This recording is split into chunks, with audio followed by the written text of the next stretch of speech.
Hey everyone, welcome back to the show. Today's conversation is with Aryan Khurana. Aryan is a business student from Toronto, Canada, who sent 150 cold messages on Slack to land an internship at a 50% startup in Tokyo, despite speaking almost zero Japanese. He was the only non-Japanese person at that company, helped them expand into 6 countries, and the experience completely changed how he thinks about taking risks. What I love about this conversation is that Aryan walks through exactly how he did the cold outreach, how he managed working at a company where only his manager spoke English, and the very specific ways living abroad taught him about intentionality and relationships. If you've ever thought about working internationally or wondered whether taking an unconventional path is worth it, this one's for you. Let's dive in. Aryan, welcome to the podcast. Thank you so much Yeah, for joining. thank you so much for having me. Excited to chat. Yeah, so you are the sort of first person from the tech startup space. So I'm very excited to get into your background and your experiences in Japan. But to get us started, could you share your professional background and also kind of your personal interest in Japan? What led you to Japan? Yeah, for sure. Again, thank you so much for having me. Really following a great list of prior interviewees, so excited to be on. And yeah, I guess my personal academic background and work background. So I'm currently a fifth year business student at Western University's Ivy Business School, which is located in Toronto, Canada. I studied business throughout school, and I grew up in a family where my parents are entrepreneurs. So coming into university, I always knew that I wanted to try working in a corporate role, but I also wanted to try working at a startup. And so throughout university, really, I spent a lot of my internships working in large companies like credit bureaus like Equifax. I worked at a point of sale company, which was a startup called Touch Bistro Point of Sale. I tried consulting, as many of my peers do. I'm working at IBM in their data AI and automation practice. And then eventually decided that I wanted to pursue a role in Japan and consequently take a year off to learn a little bit more about myself. So I spent some time working in Japan, which I'm sure we'll talk about. Afterwards, spent a little bit of time working at Procter& and Gamble doing sales on the Tide brand. And then lastly, I spent around 8 to 9 months working at a Y Combinator startup in San Francisco on the go-to-market team. That's amazing. Yeah, from your personal side, like I saw you grew up watching anime, but like where did your love for Japan start? Yeah, it's a great question. I will say, I think like I have an older brother, and so it really rolls down from him. Like he always loved Japan growing up. I mean, he's the one who introduced me to Dragon Ball, which was the first anime that I'd ever watched back when episodes were still coming out, and so that was the gateway to it. And from there, I'm a pretty big foodie, so as I started to experience more Japanese food out in restaurants in Toronto, I really started to fall in love with the type of ingredients that are used, the way that they're used, and generally like the food I found very delicious. So that was really the second way. Amazing. And then you already had interest in Japan, but what really pushed you to, take a year off and spend a whole like internship in Japan? Yeah, for sure. So I actually participated in this scholarship program called the Cancer Fellowship. So for anyone that doesn't know, the Cancer Fellowship is essentially a program that's been running for about the last 15 years, where every single year they select 15 Canadian undergraduate students from any university in Canada to be part of that year's cohort, where the goal is they give you $10,000 to essentially go to Asia and find a job that you can work and live there for. And so the only premise in the program is that you go somewhere where you don't know the language, you haven't been Mm-hmm. before, you can't be from there. So, for instance, I'm from India, I couldn't go to India, and you must work at a company with at least 3 people, and you're asked to essentially work there for at minimum 4 months. Yeah, and so that was the premise of the program. I can happy to dive into like what got me interested in that, but I think the Cancer Fellowship is the main reason that I decided to pursue an internship in Asia, and then obviously boiled out in Japan. That was personal preference. Yeah, and I'm curious, like, what kind of inspired to really live abroad? Like, you are like studying business schools, and I'm sure like Canada in general and like schools in Canada have a lot of international students. So I would assume like Hmm. you got some exposure to international aspect, but can you speak Yeah, more about that?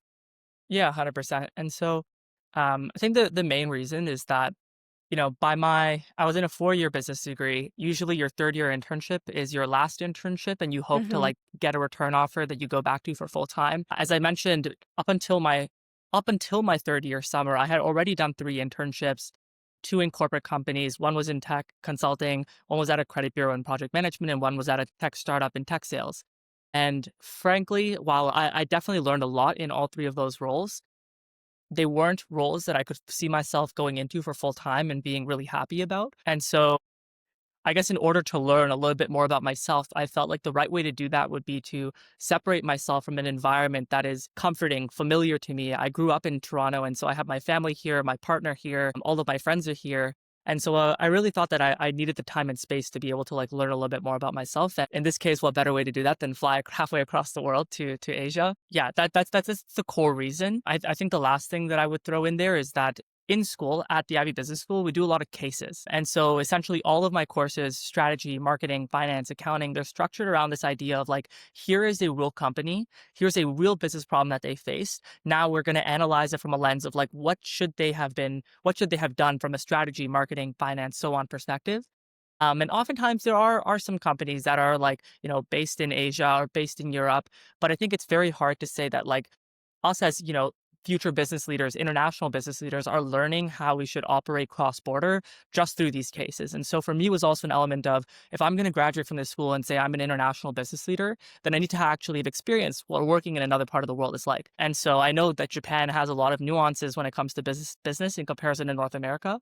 And so again, what better way to actually learn about it than to go do it yourself?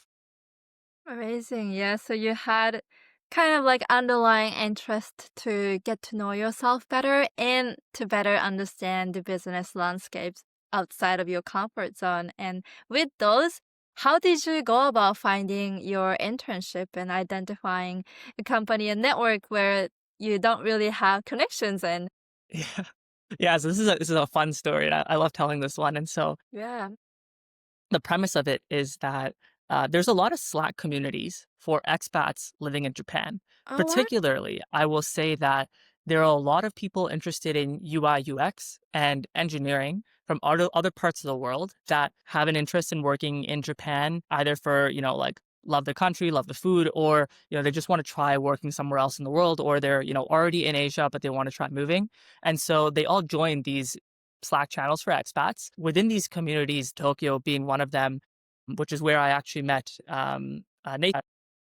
Those channels have a bunch of different sub channels. One is an introductions channel. So people, when they join the community, come on and they say, "Hey, my name's Aryan. I'm a student from Canada. I'm looking for a job." Or, "Hey, I just moved to Japan. I'm working at this company and I'm really just looking to meet more expats living in Japan, working Mm, in user experience design." And another channel they have, there's actually like a job board and job postings for expats specifically. So that's a great resource for people to use. But particularly how I actually went about finding Nathan and eventually this job was I would go through the intros channel, try to see, okay, what's the name of this person? Where are they saying they work? Cross reference that to LinkedIn to see, like, okay, can I find their personal contact? And am I interested in the role and the company that they work at? If I was interested, then what I would do is I would send them a Slack message directly saying, "Hey, quick, like 1 minute pitch. My name's Aryan. I'm a Canadian business student. This is what my background is. This is what I'm looking for. This is how I think, based on what you've shared, I would be interested in learning from you. Would you be open to a 30-minute call?" And I probably sent like 100 to 150, maybe more that's messages. amazing. Very few of those people got back to me. Let's say like 10 of them Mm, got back to me. Seven of them were, 3 of them were probably like, "Hey, like, thank you for reaching out. I'm like getting back to you, but like, I'm not going to be able to be helpful." 7 of those people were like, "Hey, I can be helpful. Let's hop on a call." So got on call with 7 people. Of those 7 people, 3 of them were like, "Hey, I can't help you, but here's somebody else who can help you." And mm. eventually, this tree of reintroductions led to Nathan. Nathan went, "Hey, Ari, and like, great conversation, great message. Thank you for setting up time. I totally understand what you're looking for here. Unfortunately, I'm, planning on leaving Japan to for a new job soon. Can you tell me, like, very succinctly what it is that you're looking for?" I said, "Hey, I'm looking for a job in some sort of like tech, e-commerce specifically firm. I want to work in a go-to-market role and I want to be based in Tokyo working in person." He said, "I might have somebody for you. I used to work at this company, IDEO. They exited Japan. There was somebody I used to work with who now works at this e-commerce farm to table marketplace. Let me Yeah. shoot him a message and see, if he'd be interested in just hopping on a call with you for starters. And so he shoots him a message. That guy's name was Shota Eda. And eventually, after a couple of calls, let's call it like casual interviews, became my manager, Eda-san, at Touch Bistro at Vivid Gardens, or specifically Tabechoku. That's an incredible story, and I feel like everyone says like cold outreach is the way to get a job, but that is like a great example of successfully doing that and you're not getting knocked over by all the rejections or like the silence by 90 plus people. Yeah. Yeah. Definitely rejection therapy is good for future business leaders. Yeah, I mean, like you only need one yes, so I think Yes. Yeah. you're really living the example. That's amazing. Yeah, and so once you find an internship, like how did you prepare for your time in Japan? Like how much Japanese did you know back then?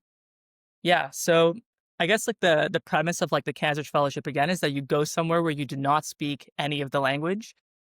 And I guess like the reason that we do that is because if you are, an aspiring business leader here today in North America, uh, especially as a business student, it's one thing to say that like you're able to like find a job in this environment where you have support, you speak the languages, you have the resources. It's another thing to say, hey, I'm able to go halfway across the world, somewhere where I don't speak the language, I don't have any friends, I don't have any resources. If I can do that, then what can't I do when I come back to North America where I do have all of these things, right? And so the premise of this was that I didn't know any Japanese. It was definitely something I wanted to learn. And so in preparing to go to Japan, maybe would say I spent like a month learning very basic phrases, and I'm definitely very rusty now, having been back for around a year and a half, 2 years. So, yeah, that was the premise of it. I while I was there, I think the best point I wish my Japanese reached was I was able to like order fluently, like a restaurant order. So that was peak Japanese. But yeah, I guess going into it, didn't know a lot, and eventually learned some basic phrases. Yeah, and how did you like find the place to stay and like all the other like life admin stuff beyond language? I mean, broadly, I would say it was like a fairly easy process. I knew that I wanted to live with other people, and so I recognized that there in Japan, there's a lot of this concept of this like share house, where essentially they will try to aggregate people who are moving from different parts of the world into Japan into one home, and the goal of that is actually to essentially have some like cultural sharing. So I lived in a home through this company called Borderless Housing, Mm. where there was 5 Japanese people in my home and then 5 foreigners, one of them being me. We all had like our own bedrooms and desks and whatnot, and then you have a shared common space, so shared kitchen, living area. And I think from that aspect, it was amazing. I got to help my roommates learn some English. A lot of them were actively learning, and they got to teach me some Japanese. Yeah, from that aspect, I found the housing piece pretty easy.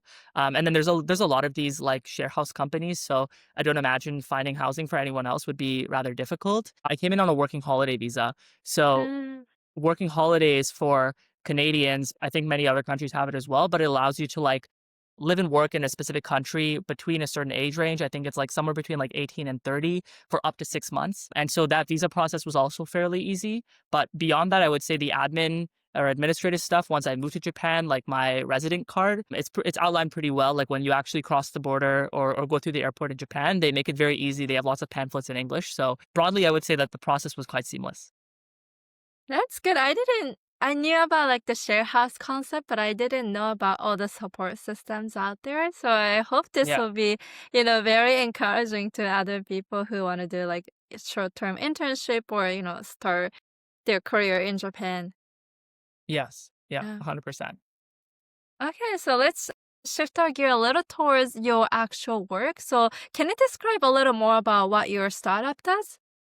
Yeah, for sure. So, Vivid Gardens, specifically Tabechoku, is essentially an e-commerce farm-to-table marketplace. So, what they do is they work with. When I joined the company, it was 10,000 farmers within the country, and they help deliver produce directly from these farmers' farms, no matter where you are in the country, directly from the farm to the front door of. At the time of joining, we had 1 million consumers on the platform. And so we'd help deliver these farmers' produce directly to the front doors of these consumers. When I joined the company, we were only moving around produce domestically. The goal was to help Mm. us actually sell the Japanese produce internationally, but still within Asia. And so me on the go-to-market team and my manager being head of go-to-market, we're working on actually bringing Japanese produce to 6 other countries. Wow, that's really incredible. So like you really helped the first like international expansion there? Yes, yeah, exactly. And I think like uh, a benefit, I suppose, of me maybe not speaking Japanese but speaking English is that one of the core places we wanted to expand into because of the interest in Japanese produce is Hong Kong. And Mm. there was a lot of the partners we were working with there spoke English. And so that was easy common ground for me to be able to actually make use of my business degree here, but also the ability to speak English. And a lot of it actually ended up working out such that the Hong Kong distribution team we were working with already had partners in the other 5 countries that we wanted to expand into. Oh. And so we were able to use my relationship with them to actually break into those other countries without even speaking Korean, Vietnamese, so on. Yeah. And what was the like English level of your like, team in Japan? Like how comfortable were they with, English? Yeah, for sure. So 50-person team, we're all in person. Only my manager spoke English. So 49 people in the company only spoke Japanese. And so I think the interesting part for me was that when I came into the company, I will say, I think my manager did mention that like everyone else in the company, himself included, born and raised in Japan, um, had never worked with somebody who was not Japanese and or not Mm. from Japan. And so at first, I think for a lot of my coworkers, my manager aside, it was definitely strange for them. They were like, "Wow, like he's like speaking a language we don't understand." But the one thing Mm. is that like when he comes to work, he like does his best to like learn new phrases every day. He like tries to interact with us. When I came on when my manager introduced me on my first like real work day, I did like a 30, 40 second little introduction in Japanese, essentially saying, watashi wa namae wa Aryan desu. Like, I'm a student from Canada. I study business. I'm really excited to work with all of you. I think what ended up happening by the end of the internship was, every single day you'd see that my coworkers who'd never spoken English before were translating on their phone, practicing how to say, how is the weather outside today for you? Is it too hot? Like, how are you doing? How's your work going? And so, yeah, definitely by the end of my internship, I remember on my last day, my manager said to me, Aryan, like, you've definitely changed the way that people within this company view working with foreigners and like the value that it can really bring, especially go to market efforts when expanding into new countries. And so I know when I left, my CEO had mentioned that she had actually been taking English tutoring sessions because her goal also is to like, eventually expand this company internationally, maybe to Canada one day. Who knows? Mm. And so she's been learning, and she had never told me until like my last week at the company. And then we had a nice conversation, and but also definitely I think Japanese people tend to be a little bit more shy when it comes to trying these things out for the very first time. So it was very cool to see that all of my coworkers were willing to put themselves out there to interact with me. Yeah, that's great to hear that your presence really impacted the company culture and also their day-to-day interaction. That's really amazing. Yeah, I would also add, I think, as much as I would like to say it was me, like Akimoto-san, our CEO, she did a great job just building this culture within the company that was one not of like you must be here to work, you must work X hours, you must push yourself to the limits. It was one really where she attracted and hired top talent that was really passionate about this cause of helping these farmers. And it again is rooted in the fact that like our founder Akimoto-san's parents used to be farmers who couldn't get their groceries or their produce sold because they didn't have a community to sell to. They were, maybe not so close to Fuji or Tokyo. And so the emotional bond to the work was definitely there for her and then every employee she consequently hired. So they definitely, in the hiring process, picked people who would be open to such an experience as working with somebody who's not from Japan. It's amazing. And from your side, like what did you learn about, yourself and also like your career and the Japanese business culture?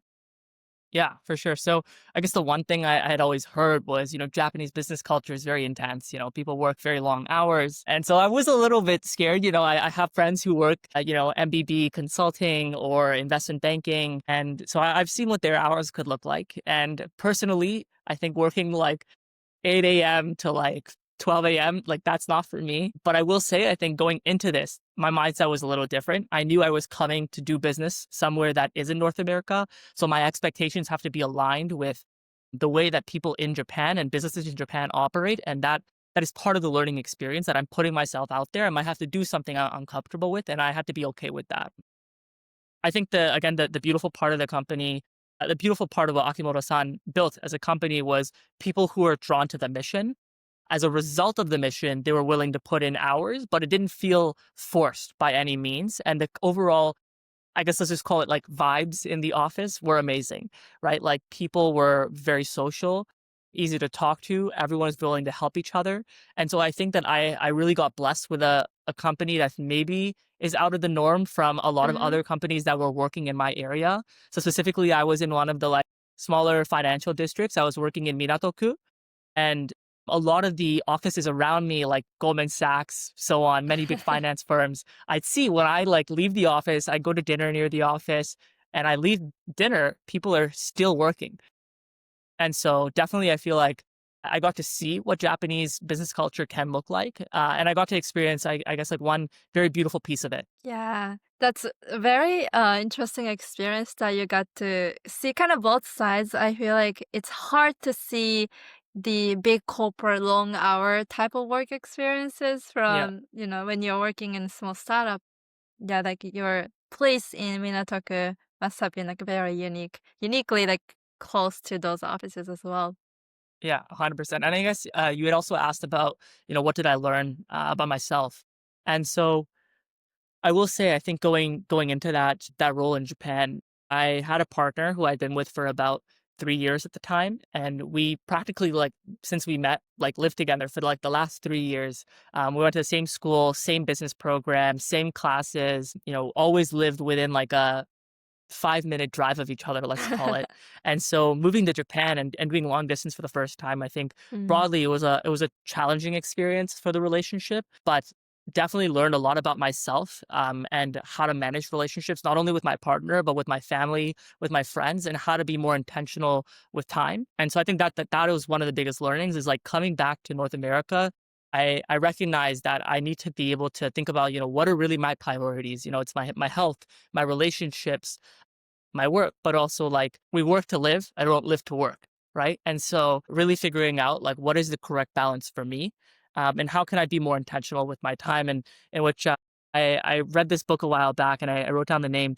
It's called The Power of Moments, which is essentially being able to turn the mundane or, your everyday into a little bit more. It's how do you create moments or memories that you remember when you look back at like the last year, 2 years, 3 years. So that's a book I recommend if people are interested in learning about how to be more intentional with time and how to create special moments with the people. Yeah, I'll add the link to the show notes. But can you give some examples of some of the challenges you had with your partner or family just personally, and what advice would you give to someone who will be in the same position like you? Yeah, for sure. So I think broadly, like partner and family alike, the two things, the main thing is communication and really setting the standard for what to expect. So my partner and my family being in North America, we're essentially operating on flip time zones for the entirety of my internship. And so it's really like partner and family alike, when and how often will you be calling? Or when and how often should I expect to hear from you and in what form? So whether that's a call, whether that's sending a physical letter all the way from Japan, like that could be very personal and mean a lot. Or if it's sending messages on a notes app. So for instance, like I found one way that it was easy for me to communicate with my partner so that she didn't feel obligated to reply when she was at work and seeing my messages is I created a shared note so I could just like journal about my day. And whenever she had the time, rather than seeing it as a text message that she needed to reply to, she could just read it and then be updated on like how I'm doing, where I'm at, what I'm up to. And so same thing goes for family. But I think the most important thing is being able to set a pretty clear guideline on, hey, this is what I'm expecting my life and like my commitments in Japan to look like. This is how I think we would be best to communicate. And this is how frequently I think we should be able to communicate. But again, this is the contingency plan when I realize that I have to work longer hours or, I want to be a little bit more intentional with my time in Japan and I want to prioritize meeting new friends and having new experiences. So I think the main thing is just like really sitting down and having a conversation about it. Yeah, I've never heard of that, like, kind of async communication through journaling. I think a lot of people mention communication and expectation setting are very important, but I Yeah. love the journaling, like shared note idea. Yeah, 100%. It was I will say, was it like off the bat? It definitely took some trial and error to come up with that. So Mm-hmm. yeah, people can learn from others' experiences. That's definitely a Yeah. good thing. What app did you use to share the notes? So I actually just use my phone's like note app, Okay, and on they have a iPhone? very easy like collaboration feature. Amazing. Yeah, so you don't even need a fancy journaling app. You can No, just use the yeah. default note app. Yeah, and then you can also upload photos in there, so then I would also upload a ton of photos as well. Yeah, I think yeah, photo sharing is like one of the most powerful ways to share experiences and like you feel connected as well.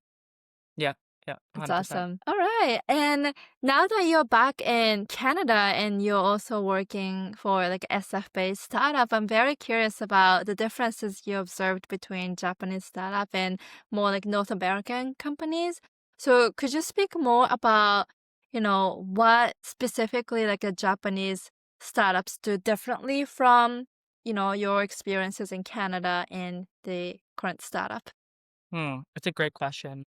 I think at the core of it, the two biggest differences that I saw were cross-team collaboration in Japan. I think I see a bit less of, I would Mm, say. From what my experience, I think I saw that we had a lot of different departments, and most departments acted kind of as silos, but I think in some cases that could be a benefit. There's obviously, like marketing should be talking to everybody and understanding, what priorities need to be communicated out to shareholders and customers. So I think portfolios like that really did work cross-functionally. But I saw like my team, for instance, like once we got our budget to execute on our project, we didn't really need to interact with like anybody else, especially like being a kind of like new verticals or go-to-market team. Whereas I will say, I think that like in North American companies, I see that like we are constantly trying to get buy-in from all of the execs, all of the teams that could be impacted. Whereas in Japan, yeah, it seemed a little bit more siloed.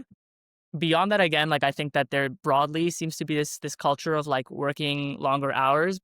I think if you're able to find the right company, then you find people who work for the mission and the purpose. And sometimes that does mean long hours.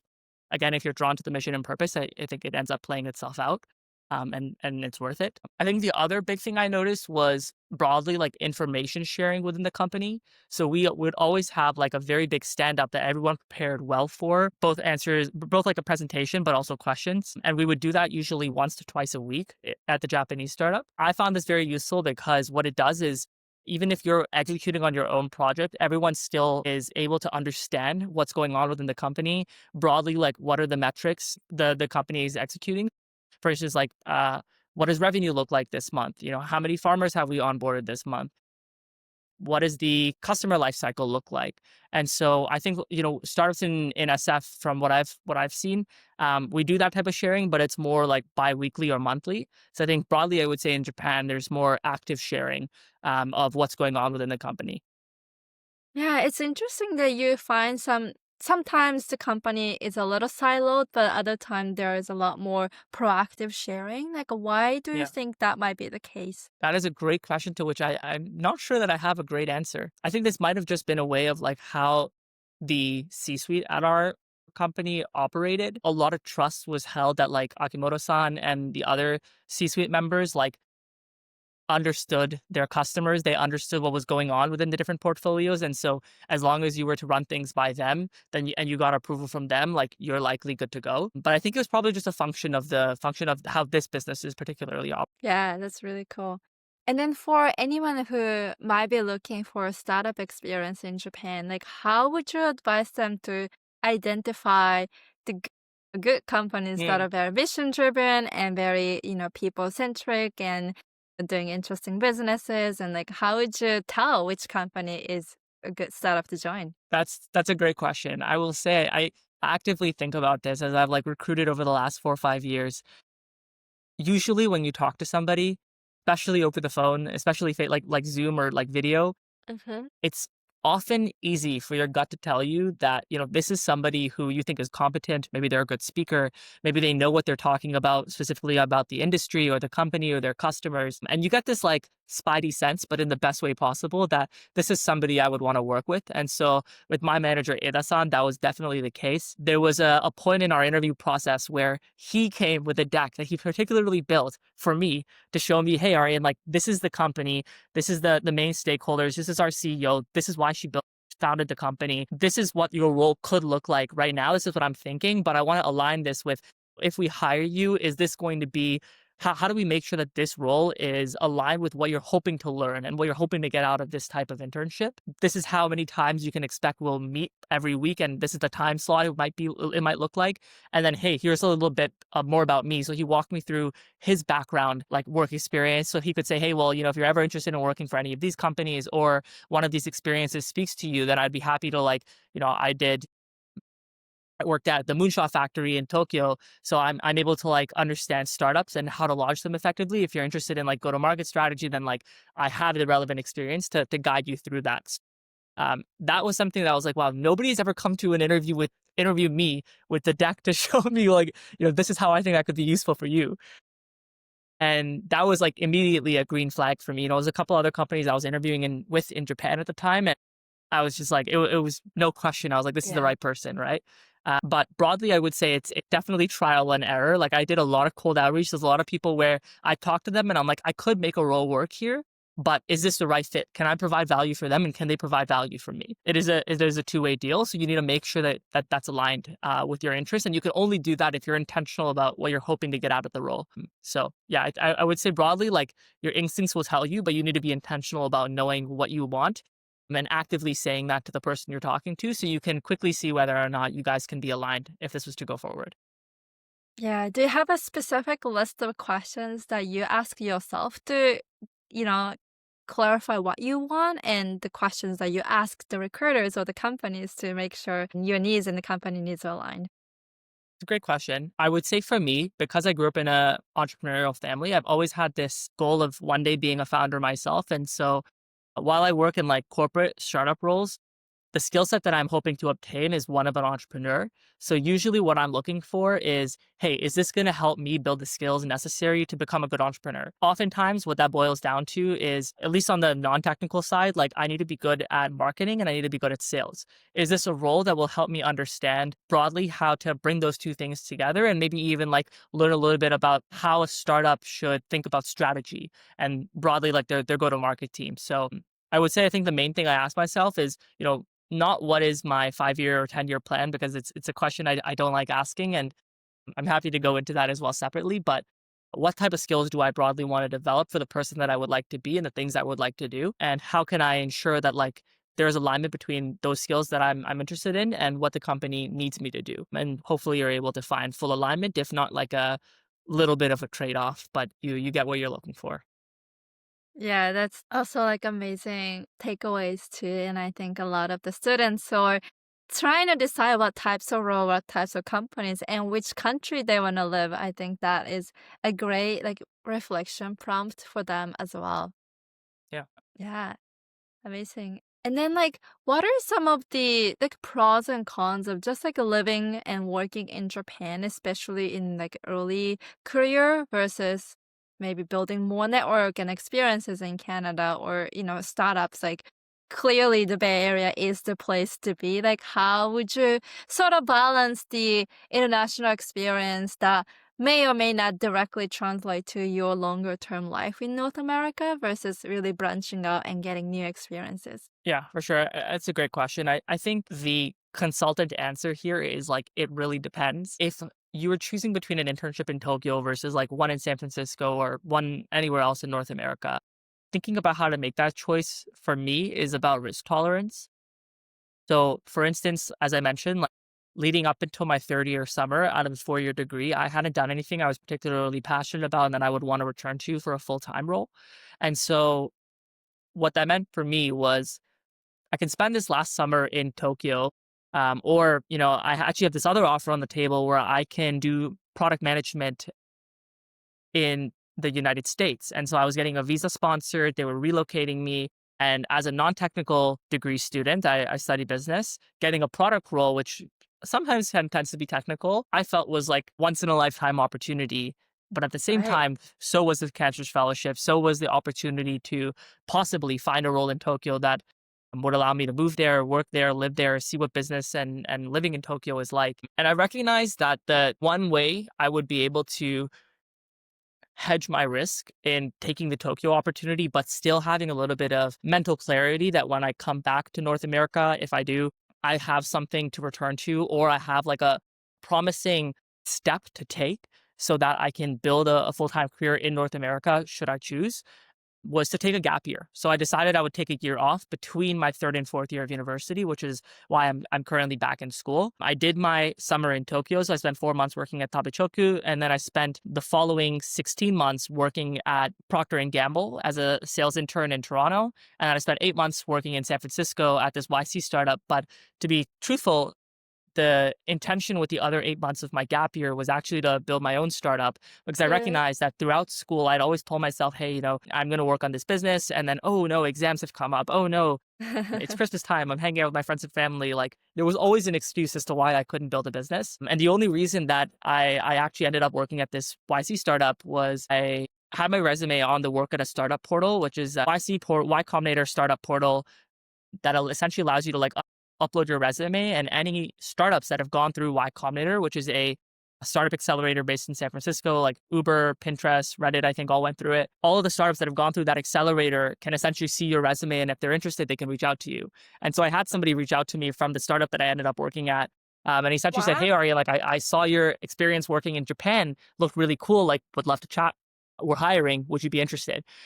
And so I said, absolutely, like let's hop on a call. And again, just like Ira-san, for me, this experience, I got on the call with this manager and I instantly knew that he was somebody that I would want to work with. There was a spidey sense that this is somebody who's very competent, he's a great communicator. And so that's eventually, after a couple rounds of interviews, why I decided to work at this startup in San Francisco rather than build my own business. It was a very early stage team. We're about 20 people and only 10 of us in person. So very small team.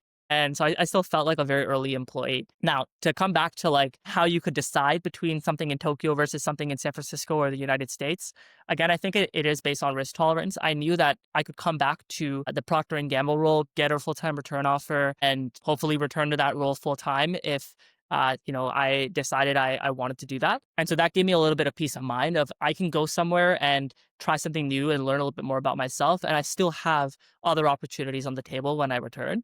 And I think for many students who are in university and maybe have had like one or two internships, I was in a very privileged position, but I think even if I didn't have P&G internship on the table coming to come back to, I probably still would have taken that risk and just taken the gap year and see what I could have done with it.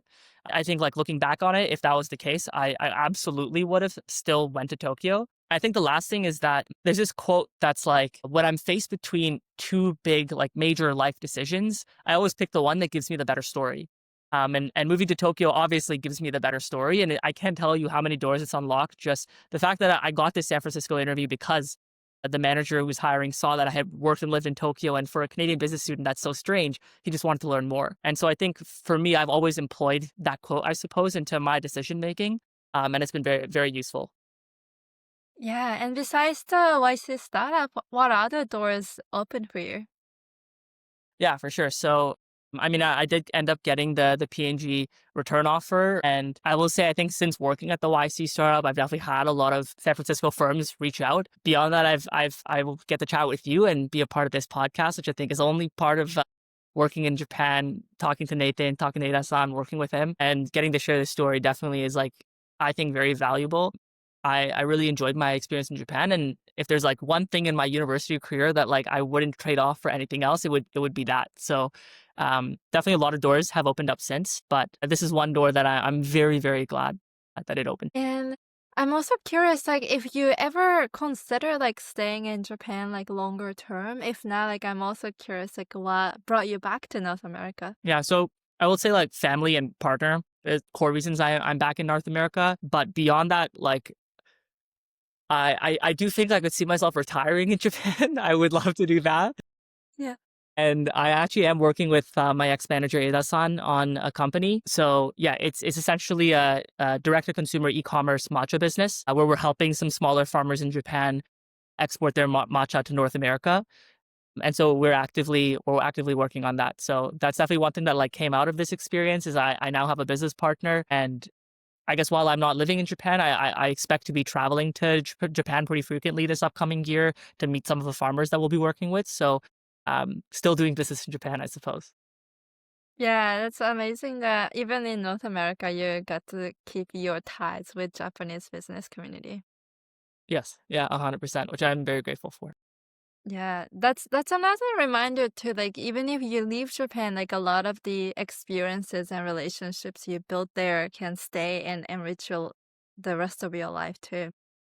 Yes, 100%. I think the one thing my girlfriend who loves traveling the world hates to hear me to say is I'm like, "Oh, I'm gonna spend the rest of my life traveling Japan."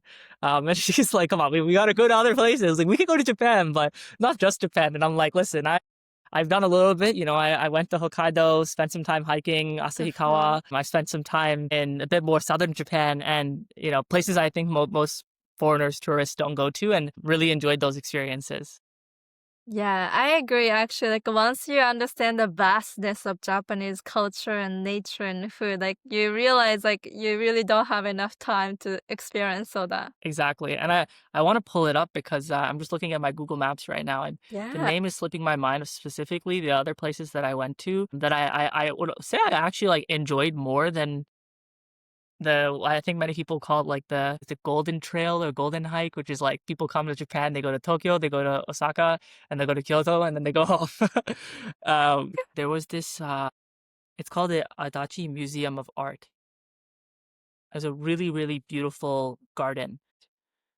Yeah, just like something I never would have imagined. Like I've never seen a more beautiful garden in my life. So that was really, really cool to see. Yeah, please send me the pictures. I'll maybe put that on YouTube too. Yes, 100%. And then also I went to Kochi, which was really fun. Yeah, Kochi, in my opinion, Kochi people are the kindest people in Japan. Yeah.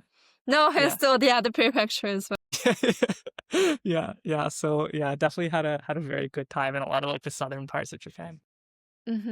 amazing. And so, like you mentioned, a lot of the career benefits of living in Japan, but what are the, beyond traveling, like what are some like, good experiences you had overall? What things that make you very grateful that you had that experience? I think broadly, I think the part of like living and working in Japan I really enjoyed was getting to learn about the Japanese language and like some of the words I think are really beautiful. For instance, like learning about like how the fruit culture in Japan started and then grew. And this art of like gifting fruit to people. I remember one day I like bought some grapes from the grocery store, came back to the office and I was eating them at my desk and my manager was like, "Oh, you're just eating grapes." And I was like, "Yeah, I'm just eating grapes." And he was like, "Oh, that's like," he kind of explained to me that like in Japanese culture, oftentimes like fruits are a gift. And so at the very least, like you either one share with other people or it's like a little bit strange to like just be eating fruits alone. And so learning about that and as well as like Hatsumono, it's like the very first harvest of the season. That was a concept that I really liked. There was also a word for um I'm now forgetting it. Maybe it's like basically forest bathing. So in order to like Yeah, separate yourself. 森林浴. Yes, yes, exactly. I love that word because it's like basically like taking yourself away again from this like environment of like the busy city, putting yourself surrounded by nature, and really just getting to like be one with like the earth and yourself. By listening to the different sounds of the forest around you. I remember even seeing there was a word for like the way that the light hits the leaves on a tree. There was like a very special word for that. I'm not forgetting it, but so many like little things I thought were very beautiful and I appreciated. Time traveling, eating very good food. Definitely gotten to recognize how kind a lot of people in Japan are. I remember when I was in Hokkaido on my birthday, and I'd gone out to do some drinking with one of my good friends who was visiting. He was working at Schneider Electric at the Osaka office. And we went out for my birthday and we ended up finding somebody else who he walked by and it was a Japanese dude with his friends. And he tried to compliment my shoes in English. And then we find out that it's actually his birthday as well. And so me and my friend and his entire friend group all go out together. And That's we so went to this funny. like Japanese bar where I was definitely the only foreigner. Everyone else was inside was Japanese. And it was somewhere that was like really like low key. Like we'd like walk up a staircase, walk across a hall, walk up another staircase. I'm like, I never would have found this place if it wasn't for him. So I had a very like fun experience with him, and that happened so many times throughout my time in Japan. So, yeah, a lot of very cherished memories. Yeah, I'm glad. Like I can really tell like your, face lit up and like you're moving like really hard and like I could really tell the excitement and the good memories. Yeah. All right. And if you were to, tell other students who were in your shoes and like considering working and living in Japan, like what would you want to tell them? I think what I would like to tell them is that it doesn't need to necessarily be that, you have to separate yourself from like an environment that you're familiar to reflect, but it's definitely easier. And going to Japan is somewhere where I think that, especially as a North American student, you'll learn so much about international business and the way that like firms can operate. I would say that like you need to really think about like one, what is your risk tolerance, but two, what are you hoping to get out of this? It only makes sense if you're intentional about why you're going, what you're hoping to get out of it, who you want to meet, what do you want to learn, what type of role do you want to experience, what type of firm do you want to be at, and can you actually find those things. I think that like me and other guests will tell you that there's many different ways to do it. So it's really about putting yourself out there and giving it your best shot. But I think if I look back on my own experience, there's nothing I would trade in the world for my experience in Tokyo. So if you're thinking about it, you should probably go for it. That was a great summary of the whole conversation. Well, thank you so much again for joining, Ariane. Yeah, thank you so much for having me. If Of any course. students are looking to work in Japan and are looking to learn a little bit more about my experience or how they can actually do this outreach, they can feel free to reach out to me directly. Yeah, Nathan did mention the power of cold outreach as well. So Yes. Yeah, I had a amazing. great conversation with Nathan, and the way that this conversation happened, like I'm still in touch with him, which is fantastic because he enabled all of this. Really, I know he is a great mentor to me as well. yeah. Thank you, Nathan. Thank you, Nathan. Yeah, Yeah, amazing. Thank you. awesome. Thank you so much for your time. If you enjoyed this episode, please hit subscribe and give us a thumbs up. It genuinely helps more people like you find the show. See you next time.